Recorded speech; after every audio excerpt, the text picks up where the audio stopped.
IBESS, Water and Aquatic Food Production Part 2, has its focus on two topics. First, the proportion of water in each of the Earth's largest water storages. And secondly, the ecological explanation for the uneven distribution of water across the globe.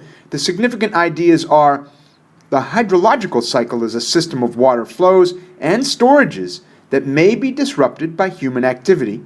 And secondly, the supplies of freshwater resources are inequitably available and unevenly distributed, which can lead to conflict and concerns over water security.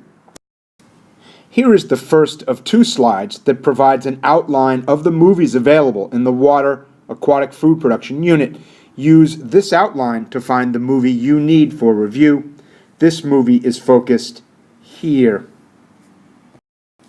Here is the second half of the outline of the movies available in this unit. This unit is a big unit.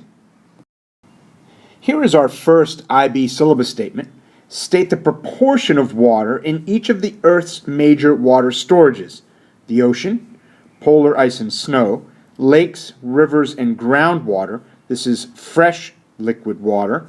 And fourth, the atmosphere. And of all the fresh liquid water, storage 3, which is this one, clarify the amount of water available to people.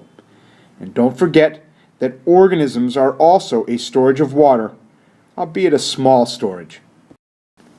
The proportion of water in each of the Earth's largest storages is given here: oceans at 97.3%, polar ice and snow 2%, lakes, rivers, groundwater 0.6%, and in the atmosphere 0.001%. Now, these three components make up what we would call fresh water, but ice and snow are unavailable to humans, and 2/3 of the lakes, rivers, and groundwater component is groundwater, mostly unavailable to people. Very little of the Earth's fresh water is available to people. Ocean water comprises 97.3% of all the water on Earth. Oceans make up 75% of the Earth's surface area. Thus, this is the single largest storage of water on Earth at 97%. But the salt makes it unavailable for use by people. Snow and ice comprise 2% of all the water on Earth. While snow and ice are freshwater sources, they are fundamentally unavailable to people. The Greenland ice sheet is a massive quantity of fresh water. It is 1.71 million square kilometers across 80% of the surface of Greenland. It is 2.85 million cubic kilometers of ice, and it's roughly 2 to 3 kilometers thick. And if all of it were to melt, the world's oceans would rise 7.5 meters, nearly 24 feet. As a freshwater source, the Greenland ice sheet is unavailable to people. Ice reflects incident insulation, serving to keep the Earth cooler than it might be without the ice. If the Greenland ice sheet melts, not only would the world's oceans rise 7+ meters, but there would be less solar reflection, an increase in the absorption of solar energy. The Earth's system would become warmer. Rivers, streams, lakes, and groundwater comprise 0.6% of all the water on Earth. In this diagram, we can see the river, the stream. We can see groundwater here. Here is a diagram that shows streams and rivers and a lake as an inland body of standing water of reasonably large size. Groundwater can be seen here. Here is a photograph of a combustion engine pump drawing up groundwater to irrigate farmland. While people do gain access to groundwater, and we think of it as renewable, Most groundwater is too deep to be accessible to people. Rivers, streams, lakes, notice no groundwater here, just rivers, streams, lakes, comprise 0.2% of all the water on Earth. Here is a photograph of a lake as a large inland body of standing water. To give you a sense of how little available fresh water there is on Earth, here is a diagram that provides relative quantities out of 100 liters. Out of 100 liters, only 2.6 liters is fresh water. But most of this is ice, snow, or unavailable groundwater. Out of any 100 liters, only a tablespoon is available for drinking. The information in this table outlining the storages of water on Earth is wonderful to study. The total volume of each storage is given here in this left column in cubic kilometers times 1,000. The world's oceans hold 1.4 billion cubic kilometers of water.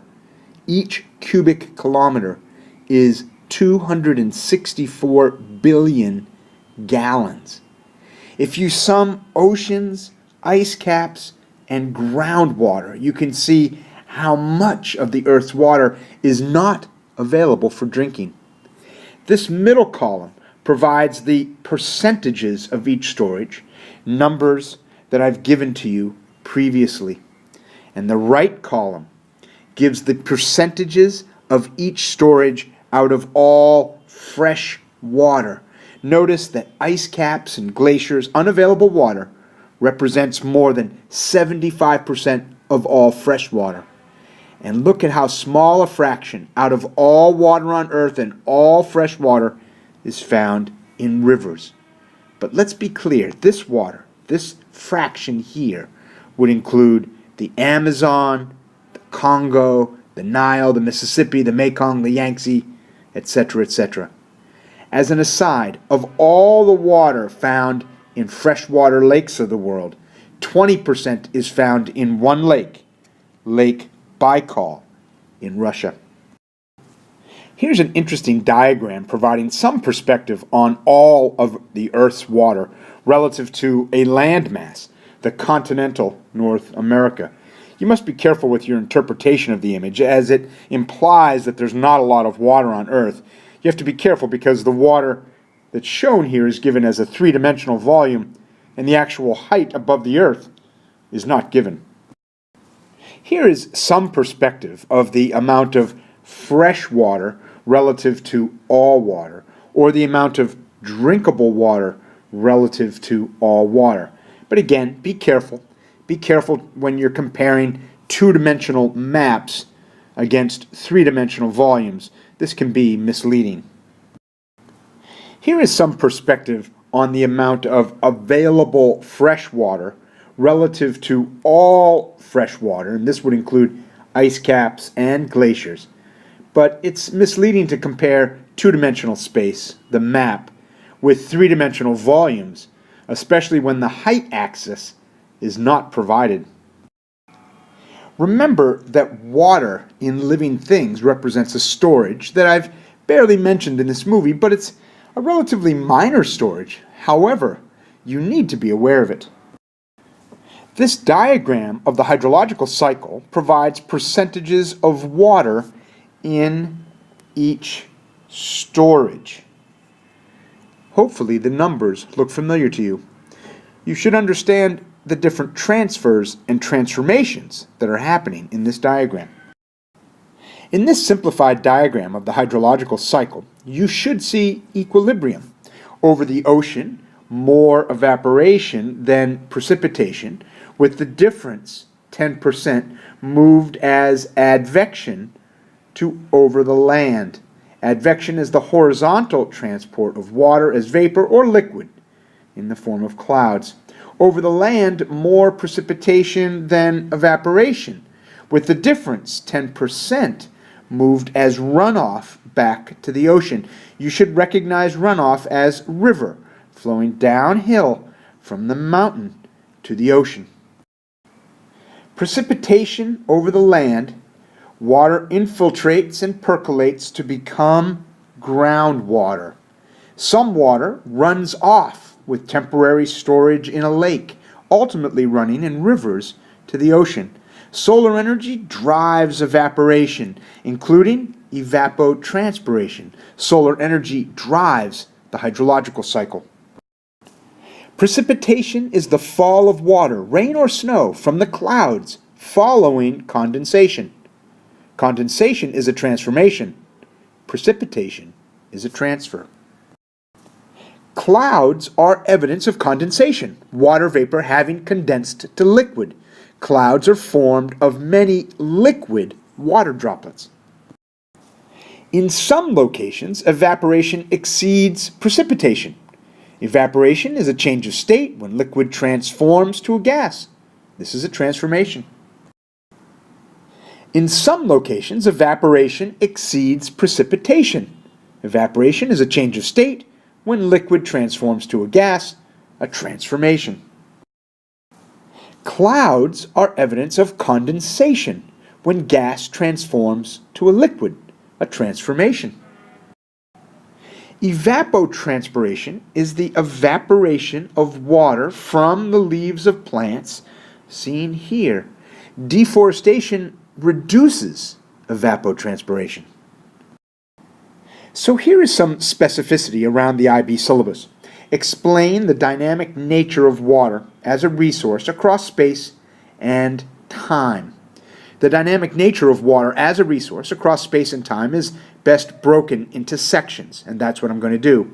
First, I'll talk about the uneven spatial and temporal distribution of the world's fresh water. This is an ecological phenomenon and will be covered in this movie, slides to come.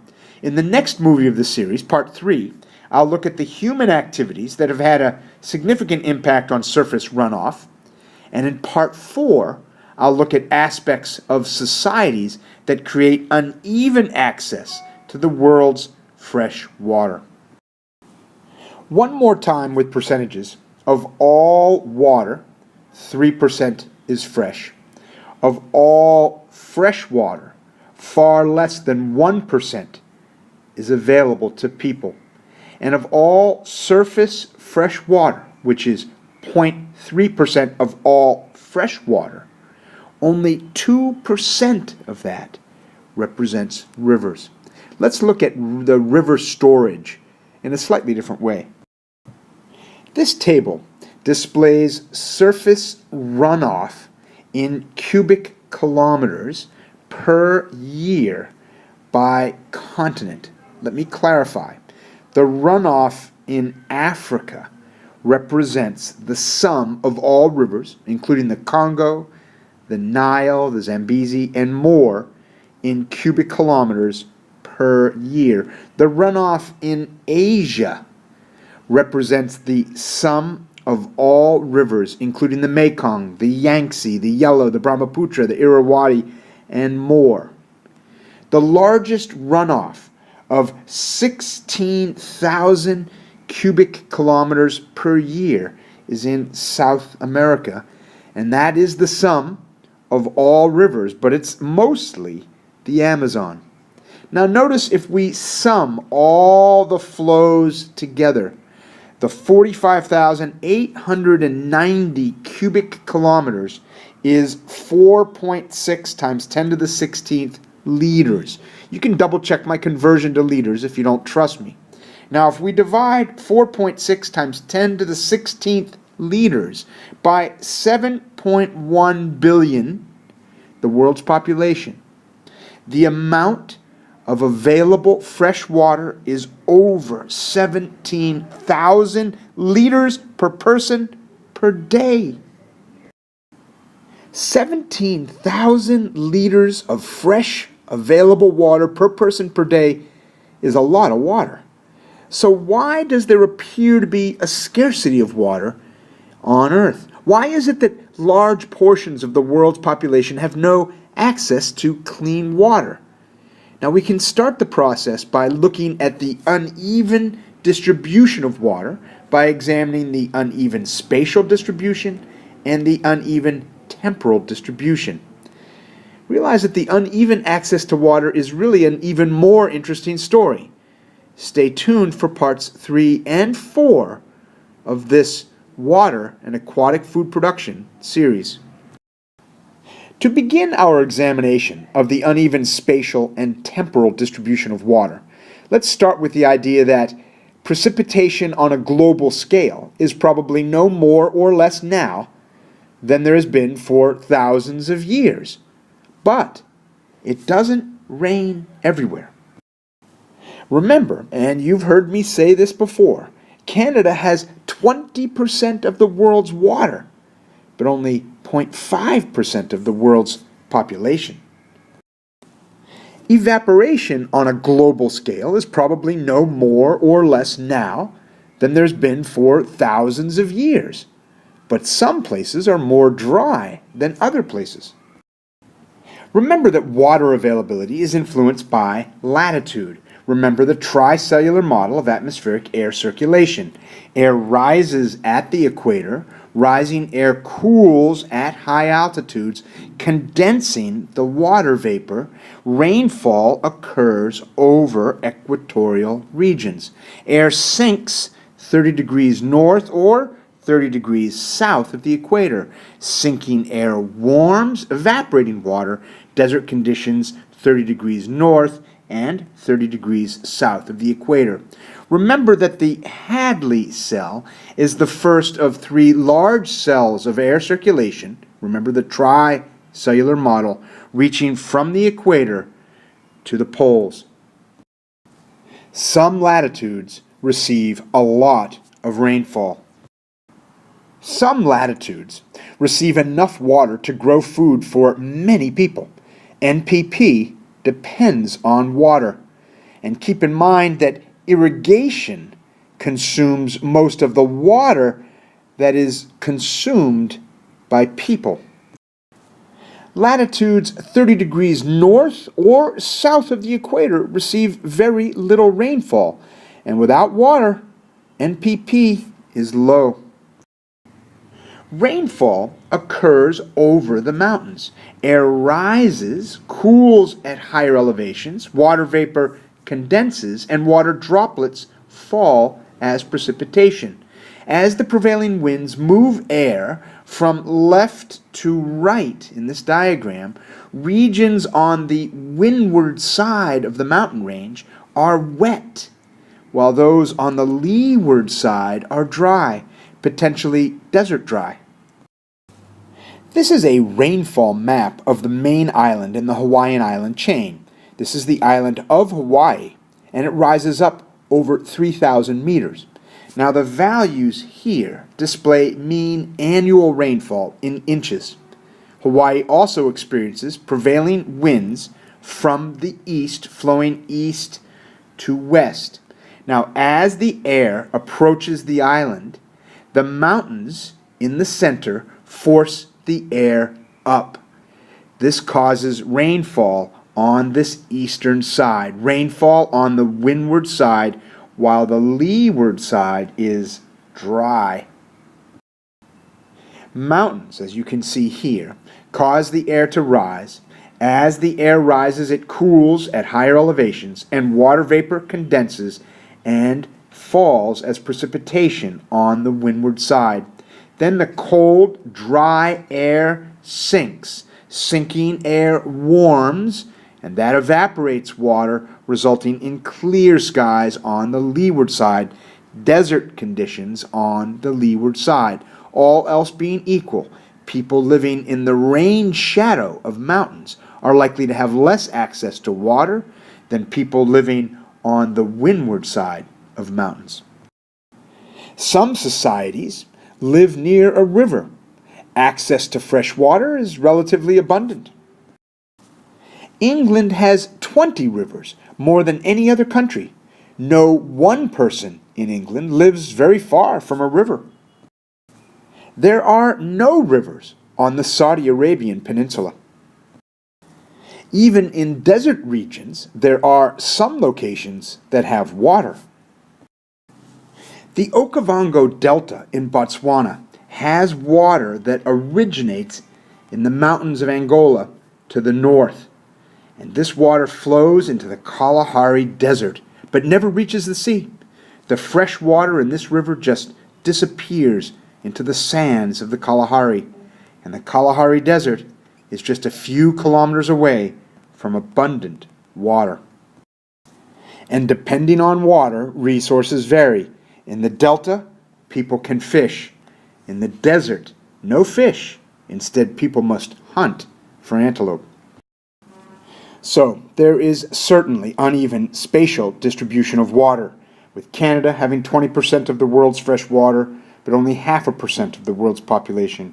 China having 21% of the world's population, but only 7% of the world's water. And the important factors are latitude, just proximity to water, and proximity to mountains that generate water as a result of pushing the air up, forcing condensation.